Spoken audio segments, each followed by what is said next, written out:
The real power of education is gaining knowledge, not job application. पहली बार मुझे देख रहे हो तो मेरा नाम अदिति शर्मा है। आप सभी लोगों के लिए जो है वो मैं पेपर 1 और पेपर 2 कंप्यूटर साइंस लेकर आती हूँ।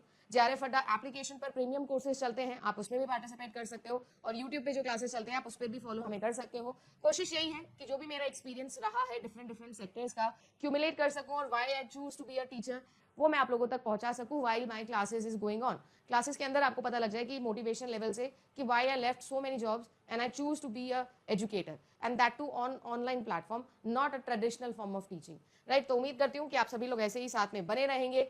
जैसे मैंने आप लोगों को कहा, everything is possible if you want it to be a possible thing. मैं ये बहुत स्ट्रेट चीज बोल रही हूँ, ये किसी राइटर ने नहीं लिखी, ये अदिति मैम का ही राइटर है। समझने की कोशिश करिए, दुनिया में ऐसी कोई चीज नहीं है जो पॉसिबल नहीं है अगर आप नहीं चाहते हो कि वो पॉसिबल हो तो। चाहे उसको आप लॉ ऑफ अट्रैक्शन बोलो, चाहे उसको आप साइंटिफिक वे में कॉग्निटिव थिंकिंग बोल लो, आप उसे किसी भी वे क्वांटम कोहेरेंस बोल लो, कुछ भी बोल लो आप। ये सारी रूल, सारे साइंस, सारी फिलोसफी एक ही चीज बोलते हैं, आप नहीं चाहते हो ना करना तो नहीं होगा, और आप चाहते हो करना तो हो जाएगा। कितने समय में लगेगा वो नहीं पता। कल इंस्टाग्राम पे भी मैंने आपको ये चीज बोली थी, it's all about giving time two things. तो बस वैसे ही प्यार से, बहुत मेहनत से जेआरएफ अड्डा प्रीमियम कोर्सेज बनाए हैं। लाइव रिकॉर्डेड क्लासेस दोनों मिलती है आपको इसके अंदर। रियल लाइफ एग्जाम्पल से कोशिश करते हैं कि प्रीवियस ईयर एनालिसिस के बिहाफ पर पूरा का पूरा कलेक्शन दें। एग्जाम्पल्स के साथ में टेस्ट सीरीज भी इंपॉर्टेंट होती है, वो भी मिल जाती है। हर 15 दिन में एक काउंसलिंग सेशन होता है और आप सभी लोगों के लिए डेली जो है वो स्टडी मटेरियल भी आता है। ऑफलाइन आना चाहते हो ऑफलाइन आ सकते हो।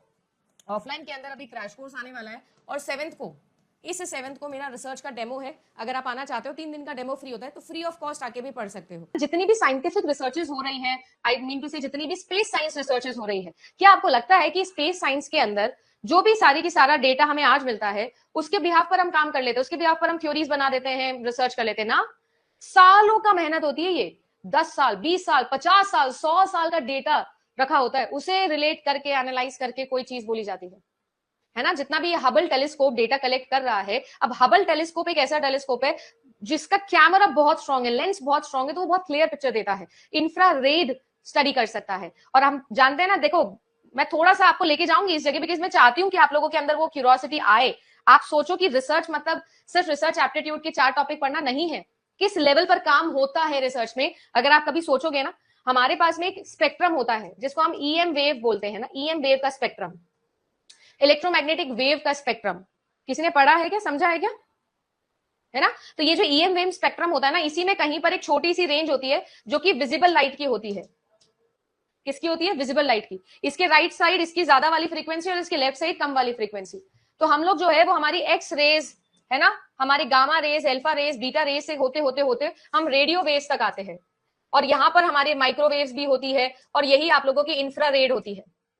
तो बेसिकली क्योंकि इनकी जो फ्रीक्वेंसी है, क्योंकि इनकी जो देखो फ्रीक्वेंसी और आपका वेवलेंथ है ना, इसी के बिहाफ पर आप लोगों का ये जो है ये बना हुआ है। और एक्चुअली में जो वेवलेंथ होता है वो आप लोगों का इनवर्सली प्रोपोर्शनल होता है आपकी फ्रीक्वेंसी के। बचपन में हमने 8th 9th में 10th में साइंस में ये सब कॉन्सेप्ट पढ़े थे। तो ये जो आप लोगों का ईएम वेव स्पेक्ट्रम होता है ना, ये अकॉर्डिंग टू फ्रीक्वेंसी या वेवलेंथ आप बना सकते हो। इंक्रीजिंग फ्रीक्वेंसी बोलूं या डिक्रीजिंग वेवलेंथ बोलूं, एक ही बात होती है। अब देखो यहां पर अगर आप थोड़ा सा और डिटेल में समझो ना, तो इस तरीके से मान लीजिए कोई वेव चल रही है। अगर आप इस तरीके से एक वेव देखोगे, ये क्या है? ये एक वेव है।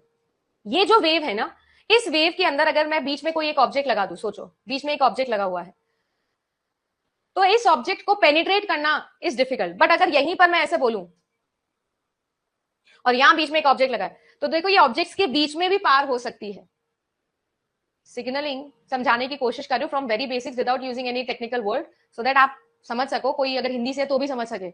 मैं ये कह रही हूं कि इस तरीके की वेव में अगर बीच में एक ऑब्जेक्ट रखा है, उस ऑब्जेक्ट में ये टकरा जाएगी और डिस्ट्रॉय हो जाएगी। और एक होता है कि अगर मैं बहुत ज्यादा क्या ले लूं, वेवलेंथ, फ्रीक्वेंसी कम कर दूं, तो ये देखो इस तरीके से क्या हो जाएगा, ऑब्जेक्ट को पास ऑन कर देगी, जाके उस पर स्ट्राइक नहीं करेगी, डिस्ट्रॉय नहीं होगी। हाँ जी, तो ये बचपन में हमने थोड़ी थोड़ी साइंस पढ़ी थी, फ्रीक्वेंसी और वेवलेंथ का कॉन्सेप्ट पढ़ा था, मैं थोड़ा सा अप्लाई करने की कोशिश कर रही हूँ। तो जो हमारी रेडियो वेव्स होती है ना, वो ऐसी होती है, हमारी रेडियो वेव्स ऐसी वेव्स होती है। इस वजह से दूर के कम्युनिकेशन में या इनिशियल टाइम के अंदर हम रेडियो कम्युनिकेशन का इस्तेमाल करते हैं। इंफ्रारेड रेज यही करती है, हबल टेलीस्कोप इंफ्रारेड रेज को स्टडी कर लेता है। तो जब दूर से, लाइट ईयर्स दूर से कोई स्टार है, कोई प्लैनेट है, कोई भी प्लैनेटरी ऑब्जेक्ट है, उसकी रिफ्लेक्शन हमारे पास आ रही होती है, वहां से कोई सिग्नल हमारे पास आ रहा होता है, तो हबल टेलीस्कोप जो है वो इंफ्रारेड लेंसेज रीड कर, इंफ्रारेड लेंसेज है उसके पास, इंफ्रारेड को रीड कर सकता है वो, तो वो चीजें देख सकता है जो नॉर्मल आइज नहीं देख सकती, जो नॉर्मल कैमरा नहीं देख सकता। समझ रहे हो? वो चीजें देख लेता है। जितने भी रिसर्चर्स होते हैं, आर्कियोलॉजिस्ट होते हैं, हिस्टोरियंस होते हैं, जब वो पुरानी जाएंगे जगह पर, हिस्ट्री स्टडी करते हैं, पुराने आर्टिफैक्ट्स, इजिप्ट के पिरामिड्स के ऊपर जाके काम करते होंगे, तो वहां पर जो है नॉर्मल आइज वो चीजें नहीं देख सकती है। तो वो जो इंफ्रारेड ट्रांसमिशन मोड्स पे काम करते हैं, उनके लेंसेज, उनके कैमराज, वो चीजें सुन सकते हैं, वो चीजें देख सकते हैं जो नॉर्मल इंसान नहीं देख सकता। वो इक्विपमेंट्स बनाए जाते हैं जिससे वो स्टडी करके डेटा निकाल पाते हैं। डेटा किसी भी फॉर्म में हो सकता है ना, कुछ भी डेटा, मतलब फैक्ट, कोई भी फैक्ट। तो ये सब चीजें करके हमारे पास डेटा आता है, और ये डेटा आप डिस्ट्रॉय नहीं कर सकते क्योंकि बहुत महंगा है ये। सोचो ना कितने सारे इक्विपमेंट्स लगे, कितना पैसा लगा होगा। तो क्या ये ऐसा है कि हमारे फोन में हमने एक फोटो खींची, मेमोरी कंज्यूम हो गई तो पुरानी फोटो डिलीट कर दी? ये इतना आसान नहीं है। 50-50 सालों का डेटा सेव करके रखता है रिसर्चर। फिर उसके आने वाली जनरेशन, जो उसके और बडिंग रिसर्चर्स होते हैं, वो तो मर गया मान लो, तो उसके आने वाले रिसर्चर काम करते हैं। समझ लो, आइंस्टाइन और न्यूटन की भी यही कहानी थी। ठीक है ना, किसी ने बोला कि लाइट एक वेव है, किसी ने बोला लाइट एक पार्टिकल है, किसी पे जंग छड़ गई और बिरादरी बन गई। कुछ पार्टिकल में बिलीव करे, कुछ वेव में, और फिर बहुत टाइम बाद जाके पता चला कि लाइट जो है वो ड्यूअल नेचर शो करता है, वो पार्टिकल भी है, वो वेव भी है। तो इस तरीके से डबल स्लिट एक्सपेरिमेंट अगर आपने सुना हो तो वो हुआ था, फिर पता चला था। सो मैं कुल मिला के आपको ये बताना चाह रही हूँ that how important the data is, how important these resources are. इसलिए बोला जाता है अच्छी जगह से जाके रिसर्च करोगे तो ये सब इक्विपमेंट यूज करने पड़ेंगे, नहीं तो वही थीसिस बन जाएगी, नाम के आगे डॉक्टर लग जाएगा, आएगा कुछ नहीं, आएगा कुछ नहीं, है ना। तो ये सारी चीजें जो है ये सब अप्लाई करने के लिए हम टेक्नोलॉजीज बनाते हैं। टेक्नोलॉजी का रियल यूज यही है।